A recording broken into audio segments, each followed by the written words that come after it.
Sarah Martinez had always been the golden child of the aviation world. At 28, she was already a decorated military pilot with over 2,000 flight hours under her belt. Her colleagues respected her steady hands and quick thinking, while her superiors praised her unwavering dedication to protocol. She flew rescue missions in hostile territories, transported critical supplies across war zones, and had never once questioned an order from command. That perfect record came crashing down on a rainy Tuesday morning in October. The mission briefing had been routine. Sarah was assigned to transport medical supplies to a remote outpost in Afghanistan. The weather report showed clear skies, and intelligence indicated no enemy activity in the area. Everything seemed straightforward until she received new coordinates 30 minutes into the flight. Eagle 7, this is Base Command. We have updated coordinates for your drop zone. Please adjust your flight path immediately. The voice crackled through her headset. Sarah glanced at her navigation system. The new coordinates would take her directly through a restricted airspace that had been marked as dangerous just hours earlier. Her training told her to follow orders, but her instincts screamed that something was wrong. Base Command, these coordinates will take me through restricted airspace. Can you confirm the safety of this route? She radioed back. Eagle 7, the route has been cleared. Proceed as directed. Sarah hesitated for a moment that would haunt her for months to come. Every fiber of her being told her to trust her gut, but military discipline had been drilled into her since flight school. She adjusted her course and flew toward the new coordinates. 20 minutes later, her helicopter was caught in crossfire between two enemy factions. Bullets pierced the aircraft's hull, and Sarah found herself fighting to keep the machine airborne while dodging rocket-propelled grenades. She managed to land safely in a secure area, but not before taking significant damage. The investigation that followed was swift and merciless. It turned out that the radio transmission had been intercepted and altered by enemy forces. The real coordinates had never changed, and Sarah had unknowingly flown into a trap. While the inquiry cleared her of deliberate wrongdoing, it criticized her for not double-checking. The orders through proper channels, pilot. Error, due to failure to follow established communication protocols, read the official report. Sarah sat in the sterile conference room as her commanding officer delivered the verdict. Colonel Mitchell, a stern man with gray temples, looked at her with disappointment rather than anger, which somehow made it worse.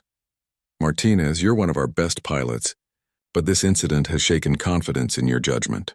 Effective immediately, you're grounded pending further review. Your flight status is suspended indefinitely. The words hit Sarah like a physical blow. Flying wasn't just her job. It was her identity. She had been piloting aircraft since she was 18, and the thought of being permanently grounded felt like a death sentence. Sir, with respect, I followed the orders I received. The investigation proved that the communications were compromised. That's exactly the point, Martinez.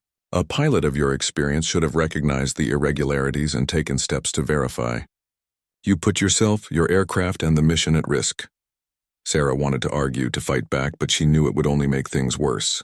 She nodded stiffly and walked out of the room, her wings feeling heavier than ever on her uniform. The weeks that followed were the darkest of Sarah's life. She was reassigned to desk duty, reviewing flight plans and maintenance reports for other pilots. Every day she watched her colleagues prepare for missions while she was stuck behind a computer screen. The familiar sound of helicopter rotors spinning up became a painful reminder of what she had lost. Her apartment, once filled with aviation magazines and model aircraft, now felt like a museum of her former life. She tried to stay positive, telling herself that the grounding was temporary, but as weeks turned into months, hope began to fade. Sarah's friends and family tried to be supportive, but they couldn't understand the depth of her loss. Her younger brother Tony, a college student studying engineering, visited her one evening and found her staring blankly at an aviation documentary. Sis, maybe this is a sign that you should try something new. You could become a flight instructor or work for a commercial airline. Sarah turned to him with tired eyes. You don't understand, Tony. This isn't just about changing jobs. Flying for the military, being part of something bigger than myself, saving lives. That's who I am. Without it, I don't know who I'm supposed to be. The psychological evaluation that was part of her review process didn't help matters. The military psychologist, Dr. Rebecca Chen, was kind but thorough in her assessment. Sarah, your test results show signs of depression and anxiety, which is understandable given your situation. However, these mental health concerns combined with the incident report, make it unlikely that you'll be cleared for active flight duty in the near future. Each medical appointment and review board meeting felt like another nail in the coffin of her aviation career. Sarah began to accept that her flying days might be over forever. She started researching civilian careers and even considered leaving the military entirely. But late at night, when the base was quiet and she was alone with her thoughts, Sarah would sometimes sneak out to the flight line. She would stand in the shadows and watch the aircraft, running her hands along their metal surfaces and remembering what it felt like to soar through the clouds.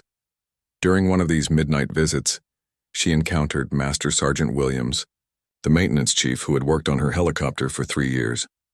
"Rough night, Martinez?" he asked quietly. "They all are, Sergeant." Williams nodded thoughtfully. "You know, I've seen a lot of pilots come and go in my 20 years here. Most of them fly because they have to. But you fly because you were born to. That kind of passion doesn't just disappear because some review board says so." His words stuck with Sarah long after he disappeared back into the hangar. Maybe Williams was right. Maybe her grounding wasn't the end of her story, but just a painful chapter in a larger narrative. She couldn't know it then, but those words would prove prophetic when an impossible situation would soon demand that she take to the skies once more. 3 months into her grounding, Sarah had settled into a numbing routine of paperwork and administrative duties. She arrived at the base each morning at 7 sharp, processed flight reports until lunch, attended mandatory counseling sessions in the afternoon, and returned to her empty apartment by evening. The once vibrant pilot had become a shadow of herself, going through the motions of military life without the passion that had once driven her. On a particularly cold Friday night in January, Sarah was jolted awake by her phone ringing at 2:30 in the morning. The caller ID showed a number she didn't recognize, but something about the urgent persistence of the ringing made her answer. "Lieutenant Martinez." The voice was gravelly and unfamiliar. "Yes, who is this?" "My name is Director James Hawkins from the Federal Emergency Management Agency. I apologize for calling at this hour, but we have a situation that requires your immediate attention." Sarah sat up in bed, suddenly alert. "I'm sorry, but I think you have the wrong person. I'm currently grounded from flight duty. I'm aware of your status, Lieutenant. That's exactly why I'm calling you." The cryptic response sent chills down Sarah's spine. She switched on her bedside lamp and grabbed a pen and paper, her military training kicking in despite her confusion. "Director Hawkins, I'm going to need some identification and clarification before we proceed with this conversation." "Of course. My federal ID is FEM 7749 Alpha. You can verify this through your commanding officer or the Pentagon if necessary." "Lieutenant Martinez, are you familiar with the Cascade Range volcanic system?" Sarah's mind raced. "Basic knowledge from geography courses. Why?" "Mount Rainier is showing unprecedented seismic activity. Our geological teams believe we're looking at a potential catastrophic eruption within the next 72 hours.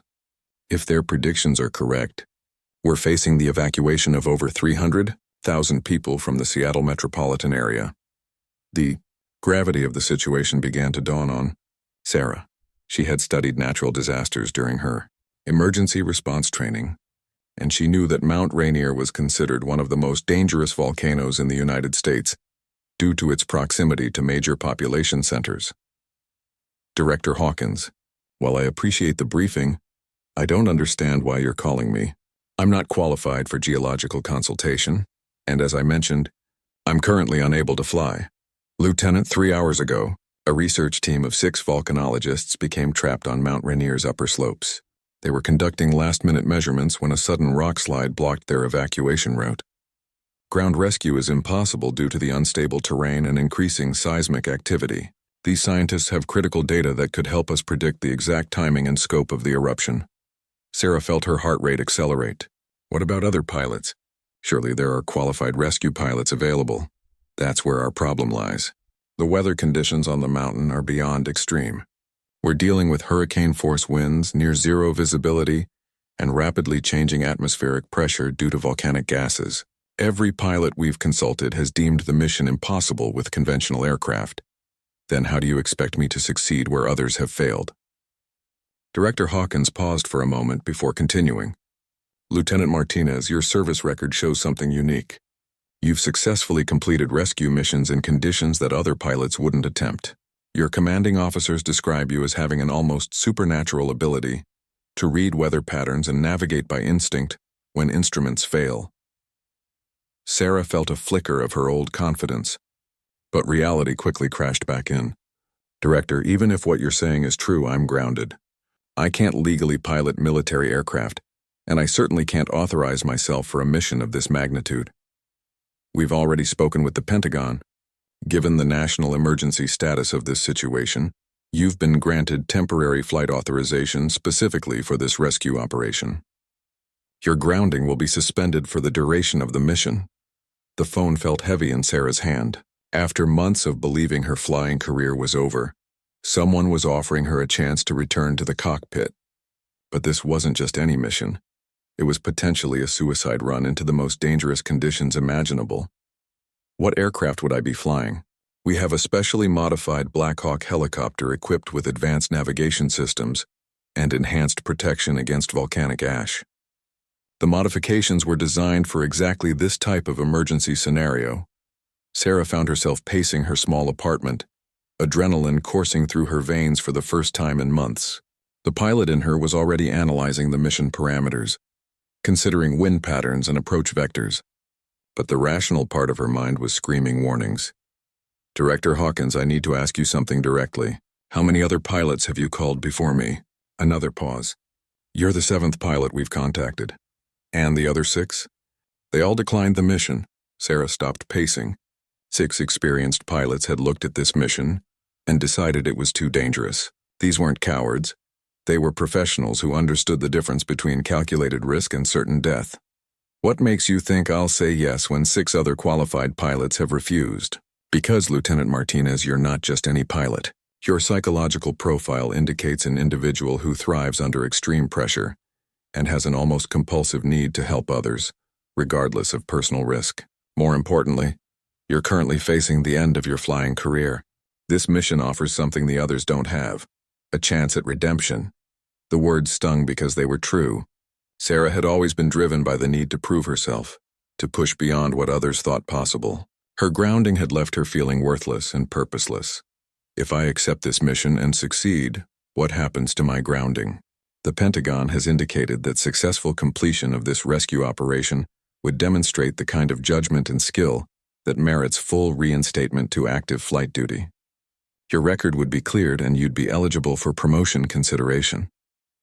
Sarah walked to her window and looked out at the dark base. In the distance, she could see the silhouettes of helicopters sitting on the flight line, waiting for pilots brave enough or foolish enough to take them into impossible situations. How much time do I have to decide? The research team has enough supplies for approximately 18 hours. Weather conditions are deteriorating rapidly, which means our window for rescue is closing fast. I need an answer within the next hour. Sarah closed her eyes and took a deep breath. Everything she had worked for, everything she had lost, everything she hoped to regain, it all came down to this moment. She could play it safe, decline the mission, and continue her slow fade into military obscurity. Or she could strap herself into a helicopter and fly into the most dangerous conditions of her career. Director Hawkins, I'll need complete mission briefings, weather reports, and aircraft specifications before I make my final decision. Of course. A car will pick you up in 30 minutes to bring you to our command center. Lieutenant Martinez, yes? Thank you for considering this. Those 6 people on that mountain are counting on someone being brave enough to try. As Sarah hung up the phone, she realized that her hands were shaking. Whether from fear or excitement, she couldn't tell. The emergency command center buzzed with controlled chaos when Sarah arrived at 3:15 in the morning. Located in a repurposed aircraft hangar, the facility had been transformed into a high-tech nerve center, with dozens of monitors displaying satellite imagery, seismic readings, and weather data. Scientists, military personnel, and government officials moved between workstations with the focused urgency of people racing against time. Director Hawkins met Sarah at the entrance. He was a tall, lean man in his 50s with graying hair and the kind of intense eyes that suggested he had seen too many disasters unfold. His handshake was firm and his expression was grave. Lieutenant Martinez, thank you for coming. I know this isn't an easy decision. Sarah followed him through the maze of equipment and personnel to a briefing area where a large digital map of Mount Rainier dominated the wall. Red zones indicated areas of highest seismic activity, while weather overlays showed wind patterns that looked like abstract art painted by a hurricane. "Let me introduce you to Dr. Elena Rodriguez, our lead volcanologist," Hawkins said, gesturing to a woman in her 40s with tired eyes and volcanic ash still dusting her jacket. She was part of the team that made it off the mountain yesterday. Dr. Rodriguez stepped forward and shook Sarah's hand. "Lieutenant, I need you to understand what my colleagues are facing up there. The volcanic activity has increased dramatically in the past 6 hours. We're recording earthquake swarms every 15 minutes, and the gas emissions are creating atmospheric conditions unlike anything we've ever studied." Sarah studied the real-time data streaming across the monitors. "Dr. Rodriguez, in your professional opinion, how long do we have before the mountain erupts? Based on current seismic patterns, I'd estimate somewhere between 12 and 36 hours. But that's just an educated guess. Volcanoes don't follow predictable schedules." Director Hawkins pulled up aerial reconnaissance photos on another screen. "These images were taken 4 hours ago by our drone surveillance. You can see the research team's position here, approximately 8,000 feet up the southern slope." Sarah examined the photos carefully. The research team's shelter appeared as a tiny orange dot against the white and gray landscape. The terrain around them was a nightmare of steep cliffs, loose rock, and deep crevasses carved by recent glacial movement. "What's the status of their communications?" "Intermittent radio contact. The volcanic gases are interfering with signals. But we managed to speak with team leader Dr. Marcus Webb an hour ago. They're alive but essentially trapped. The rock slide that blocked their descent route also damaged some of their equipment." A weather specialist named Captain Torres joined the briefing. "Lieutenant, I won't sugarcoat the conditions you'll be flying into. We're looking at sustained winds of 65 miles per hour with gusts up to 90. Visibility is near zero due to volcanic ash and steam. The atmospheric pressure is fluctuating wildly, which will affect your aircraft's performance." Sarah felt her stomach tighten. These were the kind of conditions that turned experienced pilots into statistics. But as she looked at the photographs of the stranded research team, she thought about Dr. Rodriguez's colleagues who were probably watching the sky and hoping for rescue. "What about the aircraft modifications you mentioned?" A technical sergeant led her to an adjacent hangar, where the modified Black Hawk helicopter sat under bright work lights. The aircraft looked like a standard military helicopter that had been through a science fiction upgrade. Additional armor plating covered critical components, and the air intake systems had been redesigned to handle volcanic ash.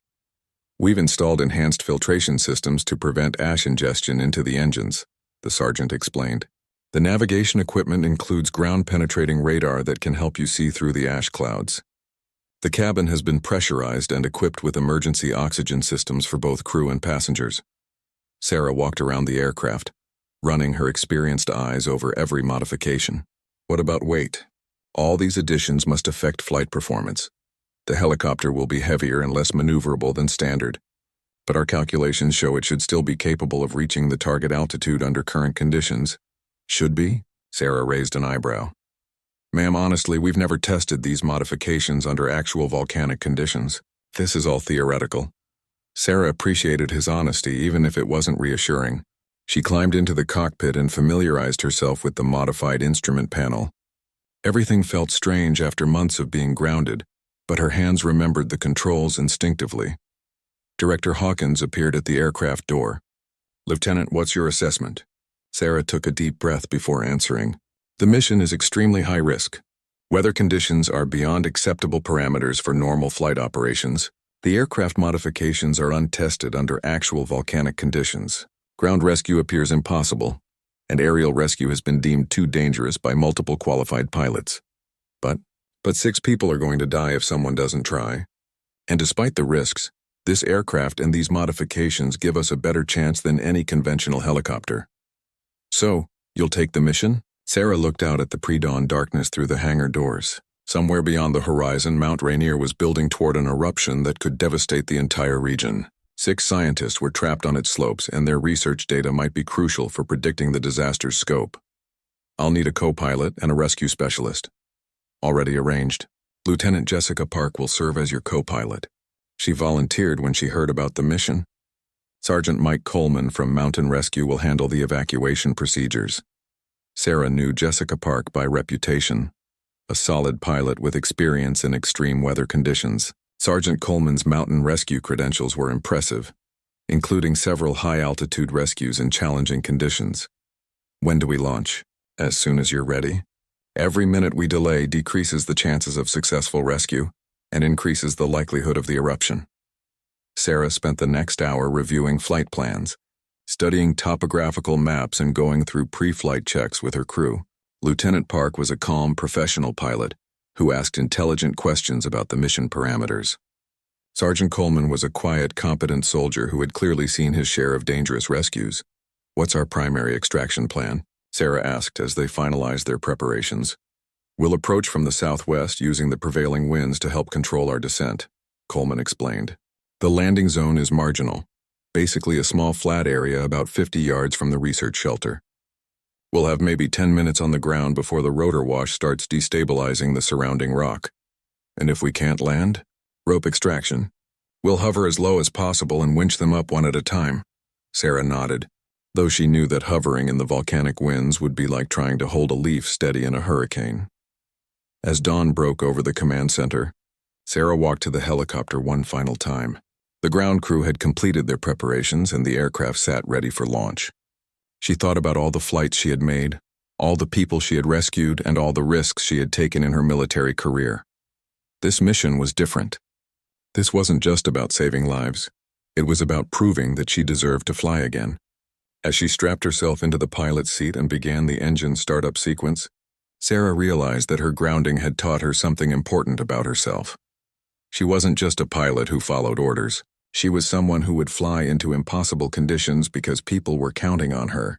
Today, that's exactly what she intended to do. The Black Hawk lifted off at 6:47 in the morning, just as the first pale light of dawn began to illuminate the volcanic ash clouds surrounding Mount Rainier. Sarah felt the familiar surge of adrenaline as the helicopter rose into the air, her hands automatically adjusting to the aircraft's weight distribution and modified flight characteristics. "Command, this is Rescue 1 airborne and proceeding to target coordinates," Lieutenant Park reported through the radio. "Copy. Rescue 1. Latest weather update shows conditions deteriorating on the mountain. Winds are now gusting to 95 miles per hour at target altitude." Sarah exchanged a glance with her co-pilot. Those wind speeds were beyond the safety parameters for any helicopter, modified or not, but turning back now would mean abandoning the research team to certain death. The flight toward Mount Rainier took them over increasingly hostile terrain. What had started as clear morning air gradually gave way to thick, gray clouds of volcanic ash that reduced visibility to mere yards. The smell of sulfur seeped into the cabin despite the filtration systems, and Sarah could feel the helicopter shuddering as it encountered pockets of superheated air rising from the mountain. "Jesus, look at that," Park whispered, pointing through the windscreen. Mount Rainier loomed ahead of them like something from an apocalyptic nightmare. Steam and gas vented from multiple points along its slopes, creating towering columns that rose thousands of feet into the sky. The mountain's snow-covered peak was now stained brown and yellow with volcanic deposits, and Sarah could see several small avalanches cascading down its flanks. "Rescue 1, this is Dr. Webb," crackled a weak voice through their communication system. "Can you hear me?" Sarah keyed her microphone. "Dr. Webb, this is Lieutenant Martinez. We're approximately 5 minutes from your position. What's your current status?" "We're alive, but the situation is deteriorating rapidly. The shelter's holding, but we're getting hit by rock falls every few minutes. The seismic activity has increased dramatically in the past hour."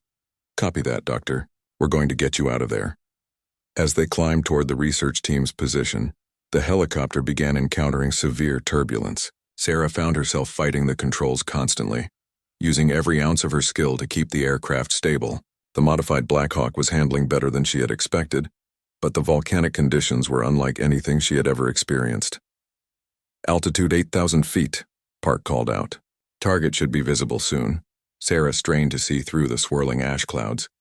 The ground-penetrating radar was showing terrain features, but actually spotting the research shelter would require visual contact.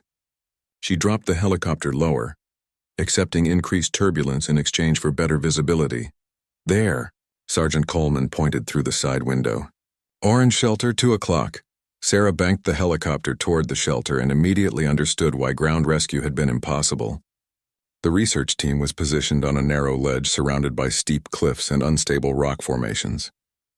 The rock slide that had trapped them was clearly visible, a massive pile of boulders that had completely blocked the hiking trail. Dr. Webb, we have visual contact. We're going to attempt a landing approximately 50 yards southwest of your position. Roger, Lieutenant. Be advised. We're seeing increased rockfall from the cliffs above. The mountain is getting very unstable. Sarah circled the area once, studying the potential landing zone. It was a small patch of relatively flat ground, but it was surrounded by loose rocks and steep drop-offs. Landing would require precision flying under nearly impossible conditions. What do you think? She asked Park. It's tight but doable if the winds cooperate for about 30 seconds. Sarah nodded and began her approach. The volcanic winds were chaotic, coming from multiple directions as heated air rose from the mountain and collided with the colder atmospheric layers above. She had to constantly adjust her approach angle and power settings to compensate for the unpredictable gusts. 20 feet above the landing zone, a massive gust of wind caught the helicopter and pushed it sideways toward a cliff face. Sarah responded instinctively, increasing power and banking away from the rocks. She circled around for another approach attempt. Second approach, she announced, fighting to keep her voice steady. This time she came in from a different angle, using the terrain to shield the helicopter from the worst of the crosswinds. 10 feet from touchdown, another violent gust threatened to slam them into the mountain. Sarah compensated by tilting the aircraft and using the rotor wash to help stabilize their position. The helicopter touched down hard, but safely. Sarah immediately reduced power while keeping the rotors spinning, knowing they would need to leave quickly. We're down. Sergeant Coleman, go get them. Coleman was already moving, grabbing rescue gear and jumping from the helicopter. Through the windscreen, Sarah could see the research team emerging from their orange shelter. They moved carefully across the rocky terrain, each carrying essential equipment and research data. First 2 passengers coming aboard, Coleman reported through his headset. Sarah watched the fuel gauge nervously. The volcanic ash was causing the engines to work harder than normal, increasing fuel consumption. They were cutting it close on their fuel reserves. Dr. Webb was among the first to reach the helicopter. He was a tall, bearded man in his 50s who looked exhausted but relieved. As he climbed aboard, he handed Coleman a sealed case. This data could save thousands of lives, he shouted over the rotor noise. We've documented seismic patterns that could help predict the exact timing of the eruption. More research team members arrived at the helicopter. Sarah counted 5 people now aboard, just 1 more to go, but as she watched, a rumbling sound echoed across the mountain that was audible even over the helicopter's engines. Rock slide incoming, Coleman yelled. Sarah looked up to see a cascade of boulders tumbling down the cliff face directly toward their position. Without thinking, she pulled collective and lifted the helicopter off the ground, just as tons of rock crashed into the spot where they had been sitting. Where's the 6th team member? She radioed to Coleman. Still at the shelter. Dr. Sarah Kim stayed behind to secure some critical equipment. Sarah could see the lone figure at the research shelter, frantically working to gather remaining instruments. More rocks were falling from above, and the helicopter was consuming fuel at an alarming rate while hovering in the turbulent air. We can't wait much longer, Park warned, pointing at the fuel gauge. Sarah made a split-second decision. She maneuvered the helicopter closer to the shelter, bringing the aircraft to within yards of the cliff face. It was an incredibly dangerous position. One wrong gust of wind would slam them into solid rock. Coleman, can you get a rope to her? Negative. Too much rotor wash and falling debris. Dr. Kim was now running toward the helicopter, carrying a backpack full of research instruments. She was moving as fast as the rocky terrain allowed, but Sarah could see more rockfall building above them. She's not going to make it in time, Park said grimly. Sarah looked at the approaching scientist, then at the fuel gauge, then at the 5 people already safe in her helicopter. Everything in her training said to abort the rescue attempt and save the lives she could. But everything in her heart said to wait for Dr. Kim. The mountain made the decision for her. A massive earthquake shook the entire slope, triggering an avalanche of rocks that thundered down toward both the helicopter and the running scientist. Sarah had seconds to choose between saving 6 lives or losing them all. Time seemed to slow as Sarah watched the avalanche of rocks cascading toward Dr. Kim. The scientist was still 30 yards from the helicopter, running as fast as she could across the unstable terrain. Behind her, thousands of tons of debris were gaining momentum, creating a deadly wave that would crush anything in its path. "We need to go now," Park shouted, her hand moving toward the collective control. Sarah's mind raced through the options. If she lifted off immediately, the 5 people already aboard would be safe, but Dr. Kim would be killed by the rock slide. If she waited for Dr. Kim to reach the helicopter, the avalanche might overwhelm them all, killing everyone, including the research data that could save thousands of lives in the evacuation below. But as Sarah watched Dr. Kim stumbling across the rocky ground, clutching her precious research equipment, she saw something that changed everything. The scientist wasn't just running for her life. She was running with purpose, carrying instruments that might contain the final pieces of data needed to predict the eruption's timing. "Coleman, can you throw her a rope?" Sarah called into her headset. "Too far. She needs to get closer." Sarah made a decision that went against every safety protocol she had ever learned. Instead of lifting off to safety, she pushed the helicopter forward, moving closer to Dr. Kim despite the approaching avalanche. The aircraft shuddered as volcanic winds and rotor wash created violent turbulence against the cliff face. "Sarah, what are you doing?" Park yelled. "We're too close to the rocks." "Trust me," Sarah replied, her hands dancing across the controls to keep the helicopter stable in the impossible conditions. The modified Black Hawk responded to her inputs with precision, but she was pushing both herself and the aircraft beyond their limits. 20 yards from Dr. Kim now. 15 yards. The avalanche was only seconds behind the running scientist. "Got her," Coleman suddenly shouted.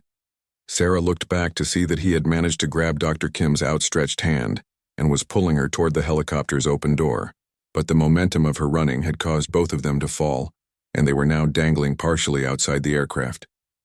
The avalanche struck the helicopter's tail rotor with a shower of smaller rocks. Sarah felt the aircraft lurch sideways as debris pelted the fuselage. Warning lights began flashing on the instrument panel as she fought to maintain control.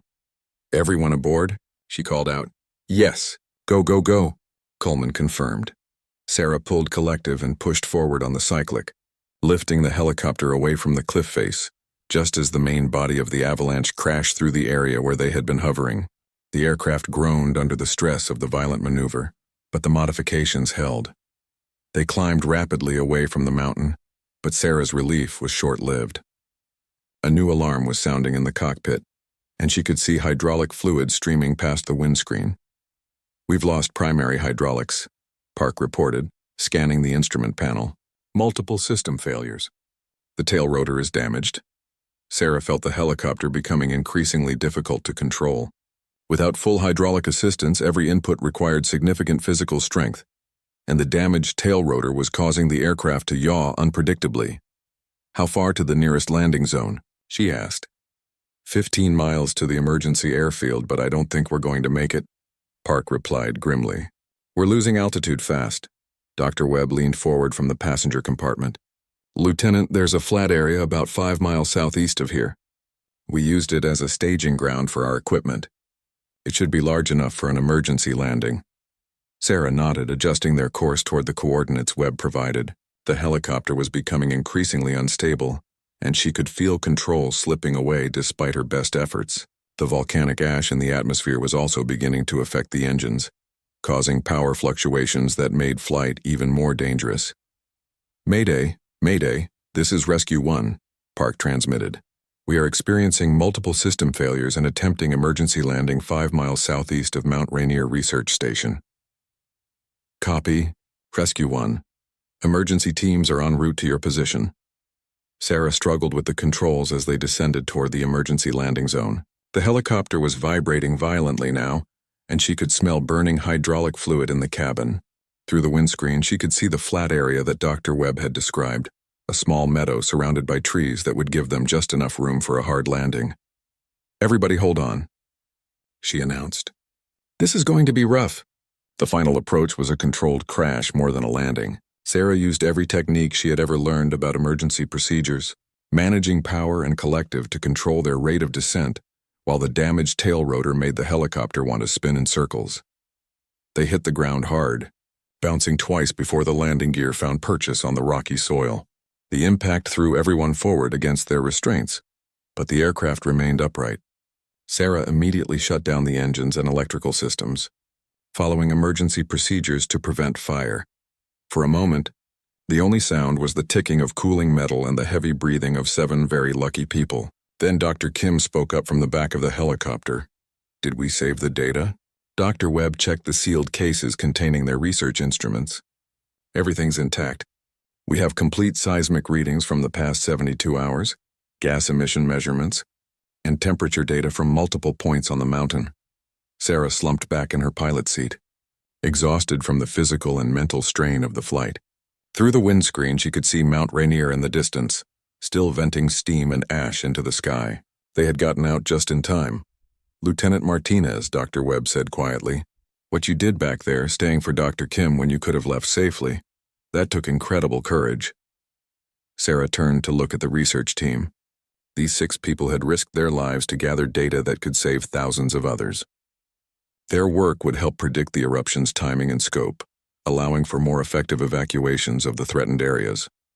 "Dr. Webb, you and your team are the heroes here. You stayed on that mountain to collect information that will save lives. I just provided the transportation. Transportation that required flying into conditions that 6 other pilots considered impossible," Dr. Kim added. "You didn't just save our lives. You saved our research, which could prevent a catastrophe." As they waited for the emergency rescue teams to arrive, Sarah reflected on the events of the past few hours. She had started the day as a grounded pilot facing the end of her career.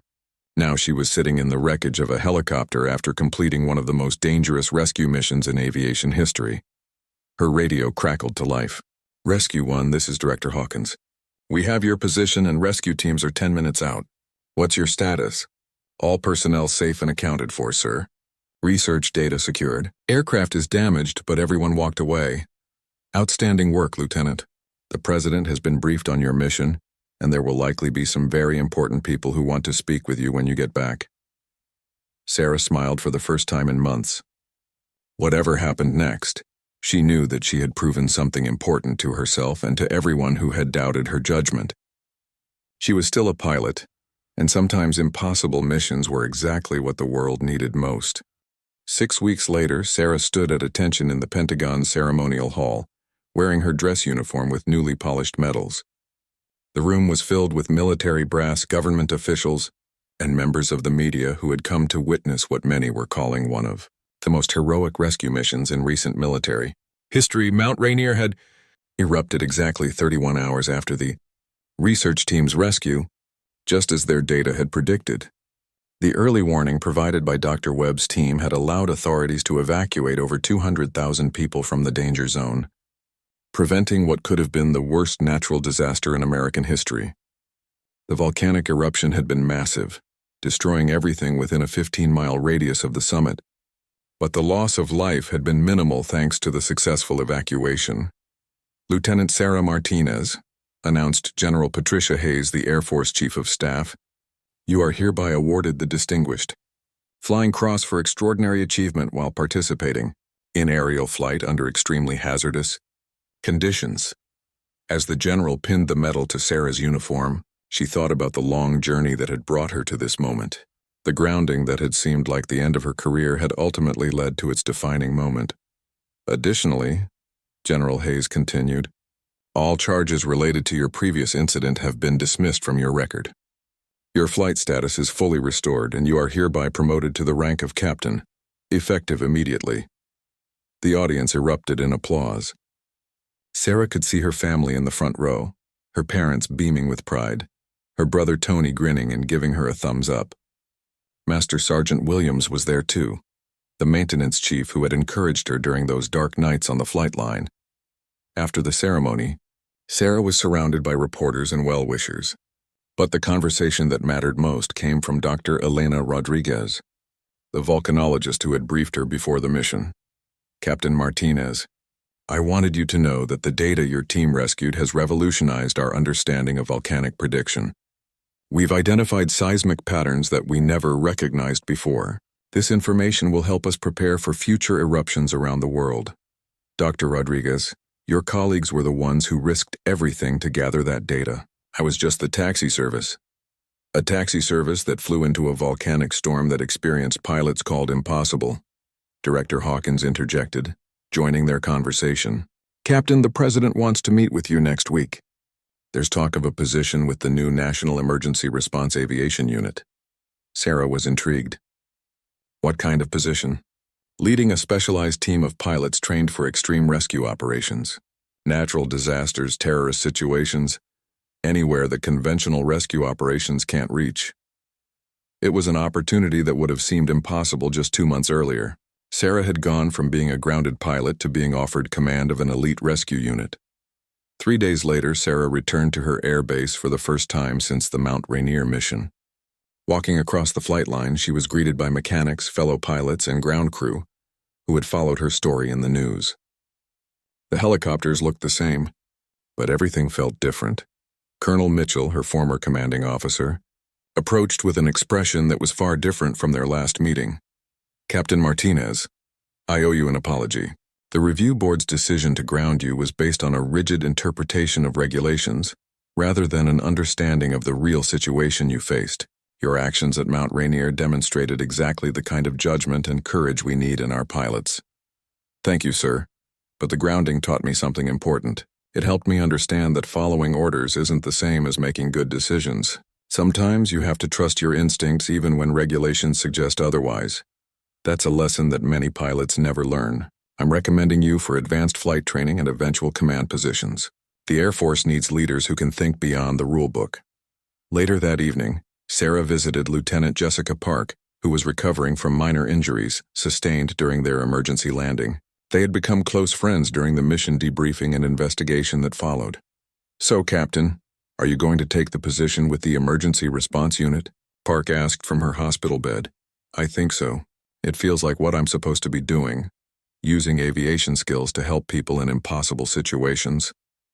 Just promise me you won't go on any more volcanic rescue missions without inviting me along." "That was the most terrifying and exhilarating flight of my career." Sarah laughed. "Deal. Though hopefully our next mission will involve slightly better weather conditions." The following week, Sarah found herself in the Oval Office, shaking hands with the President of the United States. The meeting was brief but memorable, focusing on the importance of emergency preparedness and the role that skilled aviators could play in disaster response. "Captain Martinez, your actions at Mount Rainier embodied the best of American military service: courage, skill, and an unwavering commitment to saving lives. I'm honored to support the creation of this new emergency response unit under your leadership."